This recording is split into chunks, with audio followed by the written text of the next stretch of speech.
ನಿಮ್ಮ ಹಳೆ ಒಡವೆನ ಅಧಿಕ ಬೆಲೆಗೆ ಮಾರಬೇಕೆ? ಅಟಿಕಾಗೆ ಕಾಲ್ ಮಾಡಿ 8803000300. Attica gold company. ಈ ಕೇಸಲ್ಲಿ ಮೊದಲಿಂದನೂ 271 ಸಾಕ್ಷಿ ಪೊಲೀಸರು ಇನ್ವೆಸ್ಟಿಗೇಷನ್ ಕಲೆಕ್ಟ್ ಮಾಡಿರೋದು. ಪ್ರಬಲವಾದಂಥ ಸಾಕ್ಷಿಗಳು ಅಂತ CCTV, CDR, I witness, post-mortem report, FSL report, ಇವೆಲ್ಲ. ಇದಕ್ಕೆ ಎಲ್ಲ ಜನ ಮಾತಾಡ್ಕೊಳ್ಳೋದು ದರ್ಶನ್ಗೆ ಶಿಕ್ಷೆ ಪಕ್ಕ ಫಿಕ್ಸ್ ಆಗಿಬಿಡುತ್ತೆ, ಅಷ್ಟೊಂದು ಸ್ಟ್ರಾಂಗ್ ಎವಿಡೆನ್ಸ್ ಇದ್ದಾವೆ ಅಂತ. ಅದರಲ್ಲಿ ಈಗ ಅಪ್ರೂವರ್ ಆದಾಗ ಆ ಒಂದು ಸಾಕ್ಷಿಗಳಿಗೆ ಇದು ಇನ್ನೂ ಒಂದಷ್ಟು ಬಲ ಕೊಟ್ಟಂಗೆ ಆಗುತ್ತೆ ಅನ್ಸಲ್ವಾ ಅಂತ. ನೋಡಿ, ಯಾವುದೇ ಒಂದು ಸಾಕ್ಷ್ಯ ತುಂಬ ಪ್ರಬಲವಾಗಿದೆ, ಚಾರ್ಜ್ ಶೀಟು ತುಂಬ ಗಟ್ಟಿಯಾಗಿದೆ ಅಂತ ನಾವು ಹೊರಗಡೆ, ಕೋರ್ಟಿಂದ ಹೊರಗಡೆ ಏನು ತೀರ್ಮಾನ ಮಾಡ್ಕೋತೀವಿ ಜನಸಾಮಾನ್ಯರು, ಅದು ಅಷ್ಟು ಸೂಕ್ತವಾದಂಥದ್ದು ಅಲ್ಲ. ಯಾಕೆ ಅಂತ ಹೇಳಿದ್ರೆ, ಏನೇ ಸಾಕ್ಷ್ಯವನ್ನು ಸಂಗ್ರಹ ಮಾಡಿದರೂ ಸಹ ಈ ಫ್ಲೋರ್ ಟೆಸ್ಟ್ ಅಂತ ಹೇಳ್ತಾರಲ್ಲ, ಹಾಗೆ ನ್ಯಾಯಾಲಯದ ಕಟಕಟನಲ್ಲಿ ಸಂಗ್ರಹಿಸಿರುವಂತಹ ಸಾಕ್ಷಿಗೆ ಪೂರಕವಾಗಿ ಸಾಕ್ಷ್ಯವನ್ನು ಸಾಕ್ಷಿದಾರರು ನುಡಿದಿದ್ದಾರಾ ಅಥವಾ ಅದಕ್ಕೆ ಮಾರಕ ಆಗೋ ರೀತಿ ನುಡಿದಿದ್ದಾರಾ ಅನ್ನೋದು ಇಂಪಾರ್ಟೆಂಟ್ ಆಗುತ್ತೆ. ಚಾರ್ಜ್ ಶೀಟನ್ನು ಪ್ರಬಲವಾಗಿ ಹಾಕೋದಷ್ಟೇ ಮುಖ್ಯ ಆಗೋದಿಲ್ಲ, ಆ ಪ್ರಬಲವಾದ ಚಾರ್ಜ್ ಶೀಟಿಗೆ ತಕ್ಕಂತಹ ಪ್ರಬಲವಾದ ಸಾಕ್ಷ್ಯವನ್ನು ನ್ಯಾಯಾಲಯದ ಕಟಕಟೆನಲ್ಲಿ ಹೇಳೋದು ತುಂಬ ಪ್ರಮುಖ. ಇಲ್ಲ ಅಂತ ಹೇಳಿದ್ರೆ ಬಹುತೇಕ ಕೇಸ್ಗಳು ಏನು ಈ ಬಿಡುಗಡೆನಲ್ಲಿ ಅಂತ್ಯ ಆಗ್ತವೆ ಇದೇ ಕಾರಣಕ್ಕೆ.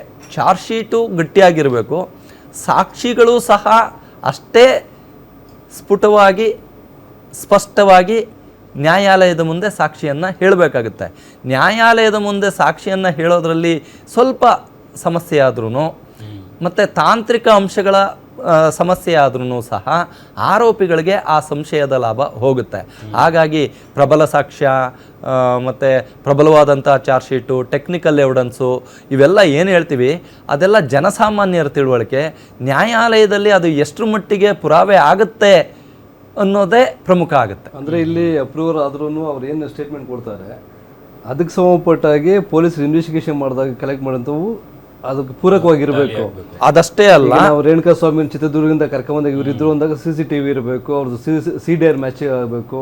ಅದಷ್ಟೇ ಅಲ್ಲ, ಹೌದು, ಆ ಟೆಕ್ನಿಕಲ್ ಎವಿಡೆನ್ಸು ಇವರು ಹೇಳುವಂತಹ ಏನು ಸಾಕ್ಷಿ ಮುಂದೆ ಹೇಳಲಿಕ್ಕೆ ಹೋಗ್ತಾ ಇದ್ದಾರೆ ಆ ಸಾಕ್ಷಿ ಜೊತೆಗೆ ಈ ಟೆಕ್ನಿಕಲ್ ಎವಿಡೆನ್ಸು ಸಹ ಕರಾಬರೇಟ್ ಆಗಬೇಕು. ಮತ್ತು ಇತರೆ ಸಾಕ್ಷಿಗಳು ಯಾರಿದ್ದಾರೆ ಅವರು ಸಾಕ್ಷಿ ಪಟ್ಟಿನಲ್ಲಿ ಈ ಚಾರ್ಜ್ ಶೀಟಲ್ಲಿ ಇರ್ತಾರಲ್ಲ ಅವರ ಹೇಳಿಕೆಯೂ ಸಹ ಇದಕ್ಕೆ ಪೂರಕವಾಗಿ ಸಂವಾದಿಯಾಗಿರಬೇಕು. ತಾಕ್ಲಾಟಗೊಳಗಾಗಬಾರ್ದು. ಈ ಏನು ಅಪ್ರೂವರ್ ಸಾಕ್ಷಿ ಇದೆ ಅದು ತಾಕ್ಲಾಟಗೊಳಗಾಗಬಾರ್ದು. ಬೇರೆ ಸಾಕ್ಷಿಗಳು ಸಹ ಹೇಳಿದ್ದನ್ನು ಪುಷ್ಟೀಕರಿಸೋ ರೀತಿ ಇವರ ಹೇಳಿಕೆ ಇರಬೇಕು. ಇವರ ಏನು ಒಂದು ಹೇಳಿಕೆ ಇದೆ ಅದಷ್ಟೇ ಸಾಕಾಗೋದಿಲ್ಲ. ಅದೇ ತನ್ನನ್ನು ತಾನು ಬಚಾವ್ ಮಾಡ್ಕೊಳ್ಳೋದಕ್ಕೆ ಏನ್ ಬೇಕೋ ಅದು ಹೇಳಿದ್ರು ಹಂಗಾಗಲ್ಲ. ಹೌದು, ಆ ದೃಷ್ಟಿಯಿಂದನೇ ಇವರ ಏನು ಸಾಕ್ಷಿ ಇದೆ ಅದನ್ನ ಅನುಮಾನ ದೃಷ್ಟಿಯಿಂದನೇ ನ್ಯಾಯಾಲಯ ನೋಡುತ್ತೆ.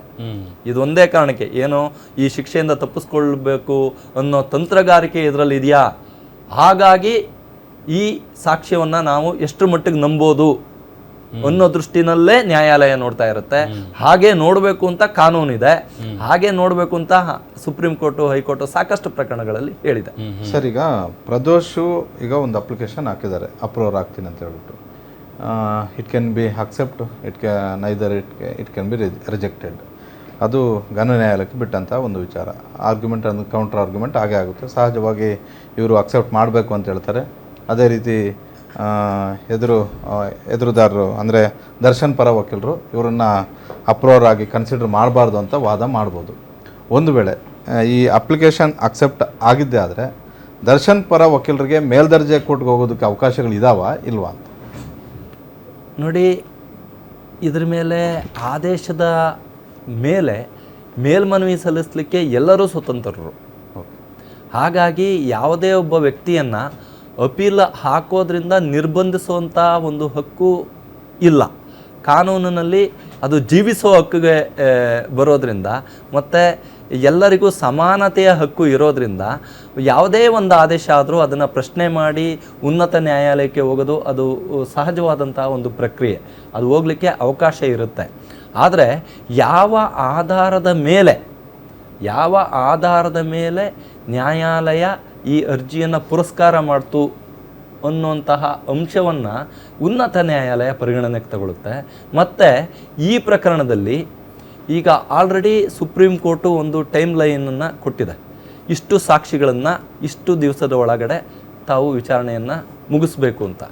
ಹಾಗಾಗಿ ಇದು ಒಂದು ಕಡೆ ಒಂದು ಏನಾಗುತ್ತೆ ಅಂದರೆ ತೊಡಕು ರೀತಿ ಆಗ್ಬೋದು. ಯಾಕೆಂತ ಹೇಳಿದ್ರೆ ಈ ಅರ್ಜಿ ವಿಚಾರಣೆಯನ್ನು ತಡೆ ಹಿಡಿಯಲಾಗಿದೆ ಅಂತ ಸ್ಟೇ ಕೊಡುವಂಥ ಸಾಧ್ಯತೆಗಳು ತುಂಬ ಕಡಿಮೆ ಹಾಕ್ಕೊಂಡು ಹೋಗುತ್ತೆ. ಯಾಕೆಂತ ಹೇಳಿದ್ರೆ ಸುಪ್ರೀಂ ಕೋರ್ಟ್ ನಿರ್ದೇಶನ ಇದೆ, ಇಷ್ಟು ದಿನದ ಒಳಗಡೆ ಇಷ್ಟು ಸಾಕ್ಷಿಗಳ ವಿಚಾರಣೆಯನ್ನು ಮುಗಿಸ್ಬೇಕು ಅಂತ.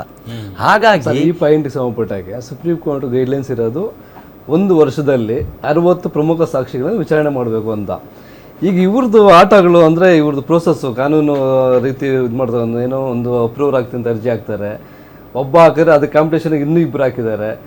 ಇಲ್ಲಿ ಮಾಡಿದಾಗ ಕೋರ್ಟ್ ಕಲಾಪ ನಡೆಯುತ್ತಲ್ಲ ಅದ್ರ ಟೈಮ್ ವೇಸ್ಟ್ ಮಾಡ್ತಾ ಇಲ್ವಾ ಅಂತ. ಯಾಕಂತಂದರೆ ಒಂದು ಬೆನಿಫಿಟ್ಟು 1 ವರ್ಷದಲ್ಲಿ 60 ಸಾಕ್ಷಿಗಳು ವಿಚಾರಣೆ ಆಗಿಲ್ಲ ಅಂತಂದರೆ ಸುಪ್ರೀಂ ಕೋರ್ಟ್ ಹೇಳಿದೆ ನೀವು ವಿಚಾರಣಾ ನ್ಯಾಯಾಲಯದಲ್ಲಿ ಜಾಮೀನಿಗೆ ಅರ್ಜಿ ಹಾಕೊಬೋದು ಅಂತ. ಅದನ್ನು ಮೈಂಡಲ್ಲಿ ಇಟ್ಕೊಂಡು ಇವ್ರು ಏನೋ ಈ ಥರ ಪ್ಲ್ಯಾನ್ ಮಾಡ್ತಾ ಇದ್ದಾರೆ, ಅರ್ಜಿಗಳು ಹಾಕೋದು, ಕಾಲಹರಣ ಮಾಡೋದು, ಕೋರ್ಟ್ ಟೈಮ್ ವೇಸ್ಟ್ ಮಾಡೋದು, ಆ ಥರದ್ದು.